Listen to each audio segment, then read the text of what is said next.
Hello, folks. Welcome to what I think will be the final episode of Campaigniacs for the 2020 Saskatchewan election.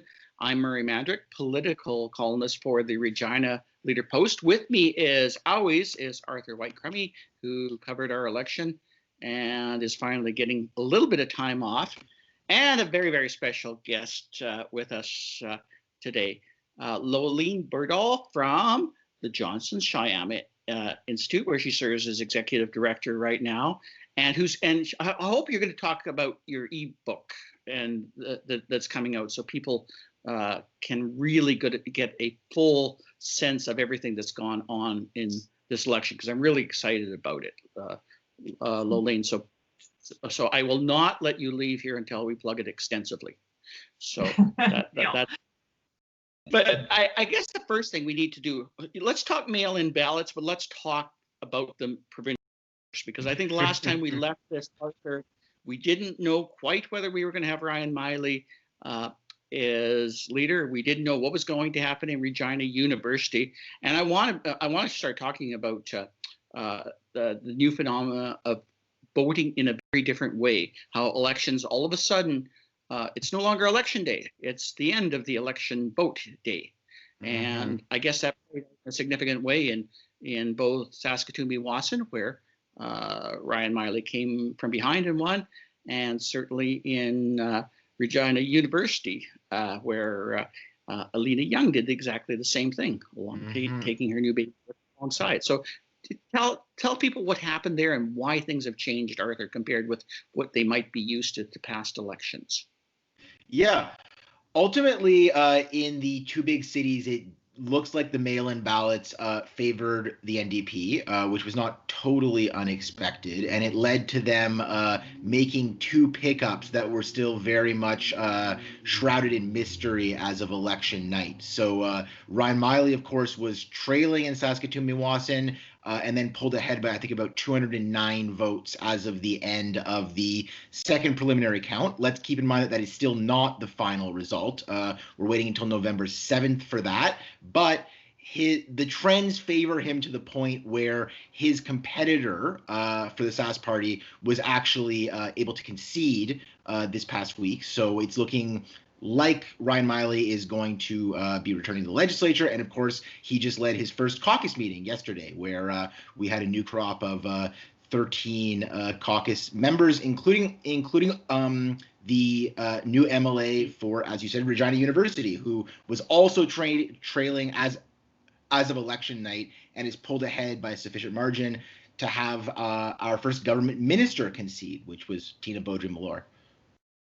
And of course, this is something else I want to get into with both of you very quickly, but it literally changes the look of the legislature, because we now have an opposition, and I think this is the first time it's happened where one caucus is actually dominated by women as opposed to men. Have we statistically proven that to be the case, or am I just making that up as I go? I'm good either way. But we know that now the NDP is going to be majority female MLAs. I'm not sure if that's the first time in history that that's happened, but it certainly is not the typical way that a caucus would be distributed. Looking back at the province's history, we have new female MLAs in. And there'll be a number of men also returning, but they will be the minority. Lolene, can you speak to both of these issues of how the face of the NDP caucus has changed, why that's going to look significantly different and maybe cause a significantly different approach to maybe what we've seen in the past in the Saskatchewan legislature, and how different that is compared with what we're seeing elsewhere in North American politics, Canadian politics, maybe world politics? Is this something that Saskatchewan is going to be blazing a trail on, and that we might see more of, or is this just a one-off given the nature of this particular election in your mind? I don't know that this is a suggestion of any kind of future trend. It's very common for political parties to be non-diverse. Trying to put that politely, but it's not it's not sadly frequent that we see majority female bench. It's not frequent that we see strong Indigenous representation or strong representation of diversity. At the same time, it's a very small bench, and so when you have a smaller number, it's easier to have a larger proportion of any one group, just because there's less of that group there. It does raise for different voices to become a bit more prominent, and I think that'll be quite interesting. But I don't see this as being something that's representative of some big change in politics more generally. Or I right now I'd see this just as I'm excited about it because I've covered this place for a long time, and I'm tired of the same old voices. I'm tired of looking at people that look like me, for obvious reasons, but and less obvious ones. It just seems to me that we're at a point in this province where we need to start looking at things in a different way, even if it is from a small caucus. And your point is an excellent one. How much does it really change the overall face of the legislature when you have this overwhelming 48-member Saskatchewan Party caucus that actually, I think, took a step backwards, if I'm right, Arthur? One less woman than before and two less than the last election in the Sask Party caucus, if my math is right. Yeah, they lost Nancy Hepner, but they gained Alana Ross in Prince Albert Northcote. Of course, that doesn't add to the total female representation in the legislature because she defeated a woman in Nicole Rancourt. So I believe that we do take a step back in that way, yes. Of course, they lost Jennifer Campo in the by-election. Of course, on Monday, a week ago, they lost Tina Baudry-Millar. So I think in that sense, they're going in a different direction, although they added one visible minority to, which I think is always good, because once again, we are a changing province and we need to get that reflected, probably in our House of Representation. And why was it more difficult for that to happen in a province like Saskatchewan, Lolene? Do you think that we're just slower to respond in terms of change because this is so reflective of many rural seats in which it's predominantly, for politics at least, is still predominantly dominated by men at both the municipal and provincial level? I think there's a few things. One, we do have very strong rural representation, and that plays a factor.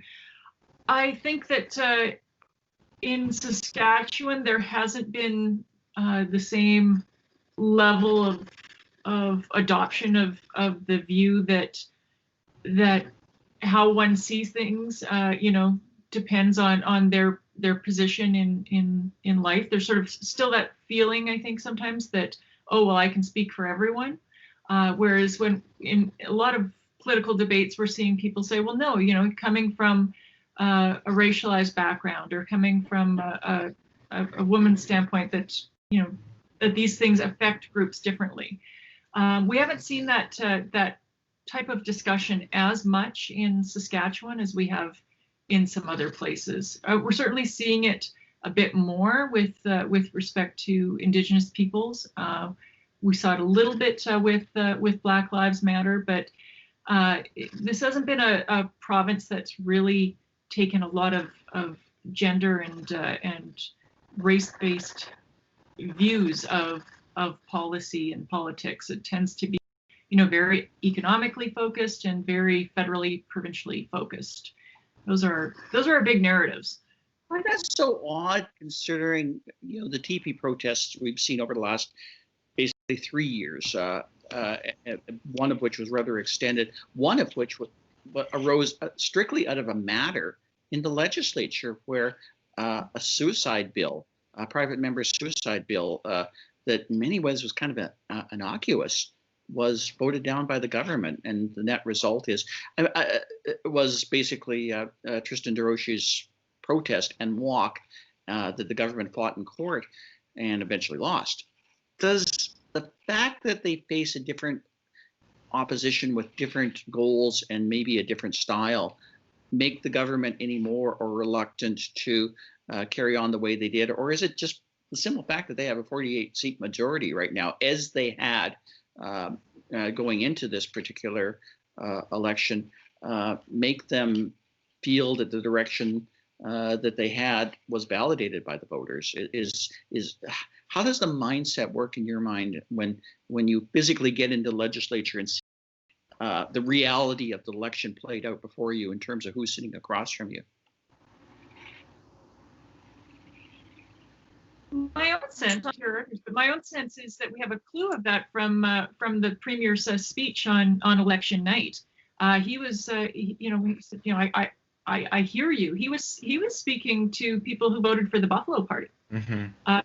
He wasn't speaking to people who were voting for the NDP more. So I found that really, really quite interesting, that he sees, or at least what seemed to be being articulated, is that he sees the threat being more from the political right than from the political left. And so, how that plays out, then I think is not a lot of change in terms of the mindset.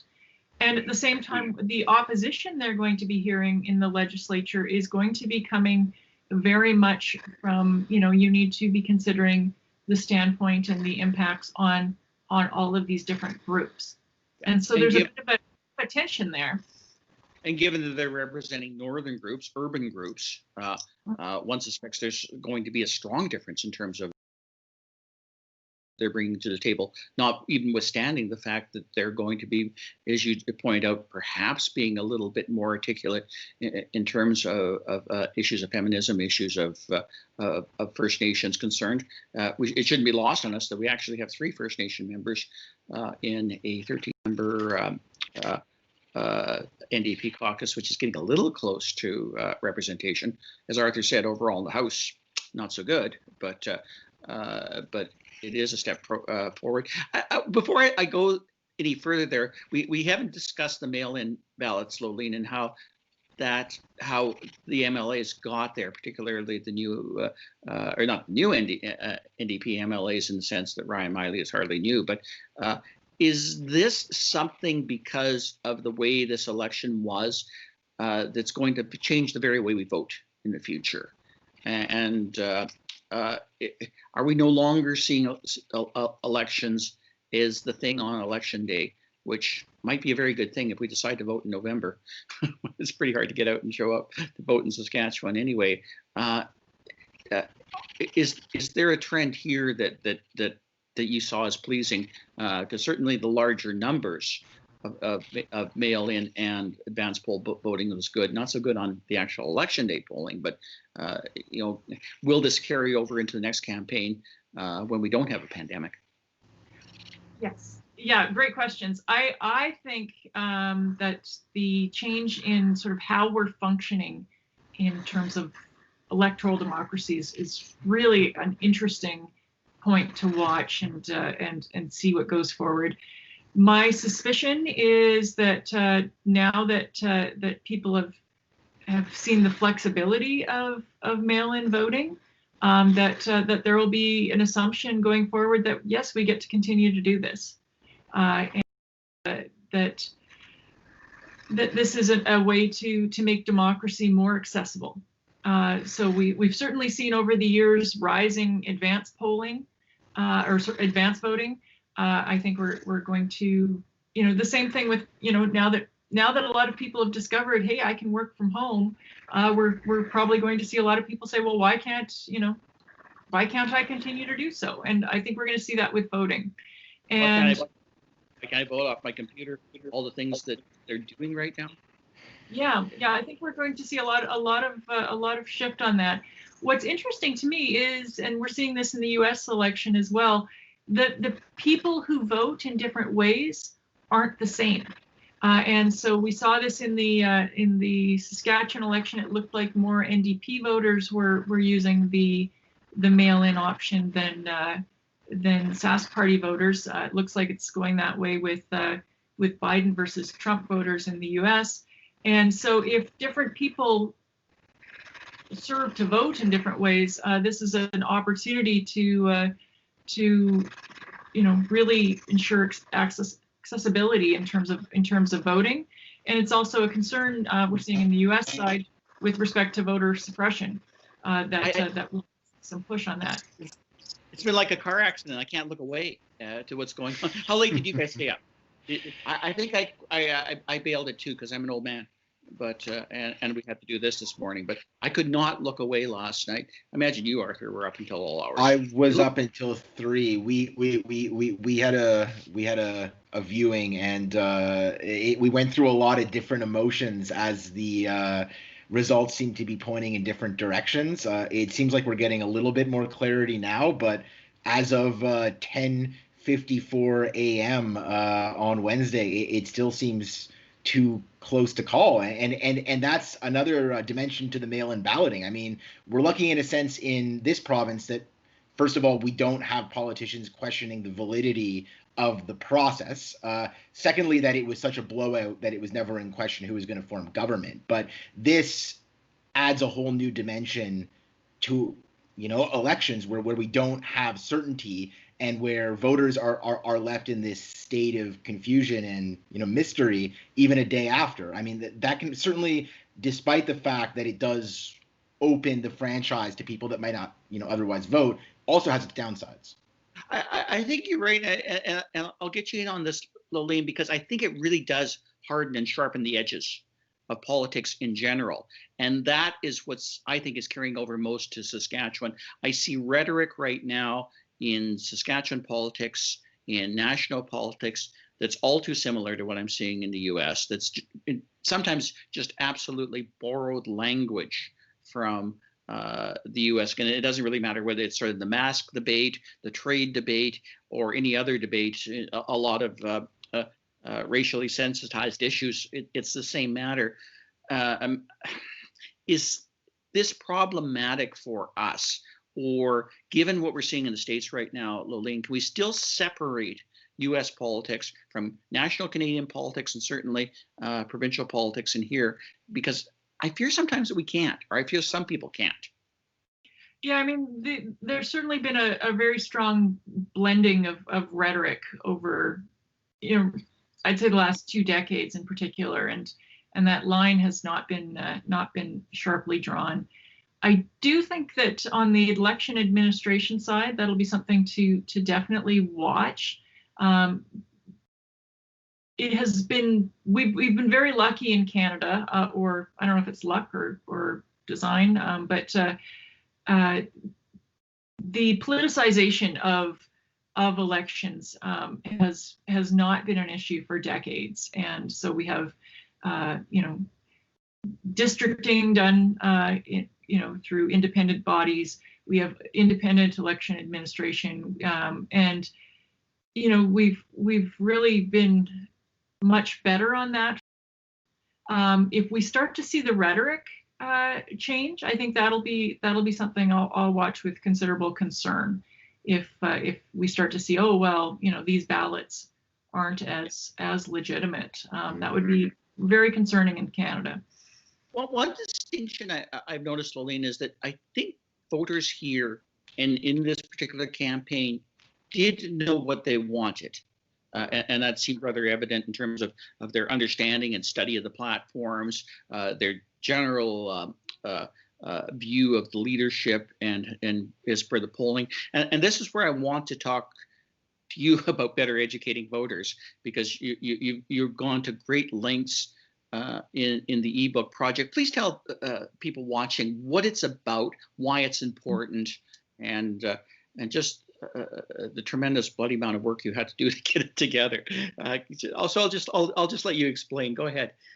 Yeah. So what we've done, and this is through the Johnson Shama Graduate School of Public Policy, we brought together a number of academics and commentators on Saskatchewan politics to put out an ebook quite quickly, so it should be out next week, just before Remembrance Day, which is if you know how academic publishing usually works, this is 2 to 3 years ahead of schedule, and it's short pieces to really capture the Saskatchewan election, to explain the Saskatchewan election to the contemporary public, anybody who's interested in all sorts of dimensions of the campaign, but then also to have a bit of a record, so that memories can be very short in politics, and over time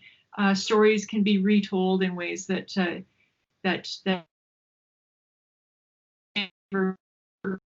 perspectives others. So we wanted some of this documentation down, so that in the future we can then look back and say, well, how did the issue play out at the time, really? And so sorry, didn't mean to interrupt. I'm fascinated by the wide swath that you managed to put together of various interests, various ideas, a wide variety of as you say, academics and commentators, including economic professors, labor professors, sociology professors.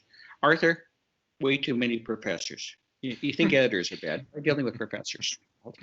It's not fun, but no, it actually was fun in terms of like I wrote a boring chapter that I won't talk about, other than to say I hit exactly 1,000 words as per my requirements.